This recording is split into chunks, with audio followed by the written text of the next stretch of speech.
আসসালামু আলাইকুম প্রিয় দর্শক, ঈদ মুবারক। আশা করি সবার ঈদ ভালো কেটেছে। আসলে ঈদের আনন্দ সময় আর একটি আনন্দ সুসংবাদ দেওয়ার জন্য আপনাদের মাঝে এসে হাজির হইলাম। দেখেন, এই যে অনেকেই জানেন এটার নাম কি, অনেকেই বা জানেন না। যারা জানেন না তারা কমেন্ট বক্সে এটা নাম জানাবেন। এবং কি অনেকেই জানেন এটা হচ্ছে এক গাছে এক ফসল, কিন্তু তা নয়। আসলে আপনাদের অনেকে দেখেন নাই বা জানেন না। এই দেখেন, দেখাচ্ছি। এটার নাম হচ্ছে ভুট্টা। আলহামদুলিল্লাহ, আল্লাহর রহমতে অনেক ফলন হয়েছে। এই দেখেন, এক গাছে হচ্ছে এই যে দুইটা, এই যে একটা, এই যে একটা, এইভাবে আরও আছে, তিনটা হয়, চারটা হয়। দেখি খুঁজে পাওয়া যায় কিনা।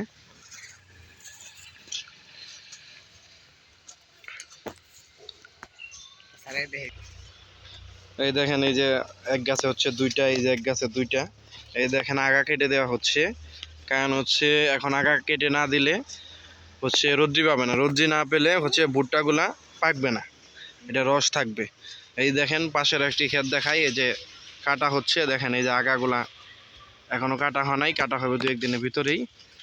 তাহলেই দেখা যাবে সপ্তাহখানির ভিতরে আমরা ফসল ঘরে তুলতে পারবো। এই দেখেন ভুট্টা কত, এই দেখেন ভুট্টা পাকছে। এই যে দেখেন, এইভাবে পাকবে। আগা কেটে দিলে কয়েকদিনের ভিতরে রোদের ভিতরে এরকমভাবে হয়ে যাবে। তারপরে ইনশাল্লাহ শুকিয়ে বাজারে বিক্রি উপযোগী হয়ে যাবে। এই দেখেন, আগা কাটতেছে আমাদের এক বড় ভাই। এই দেখেন,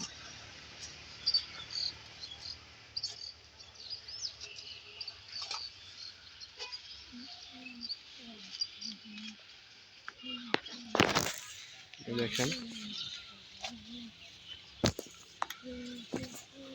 এই দেখেন অলরেডি আগা কেটে দেওয়ার কারণে এই যে রোদ্রে শুকিয়ে গেছে।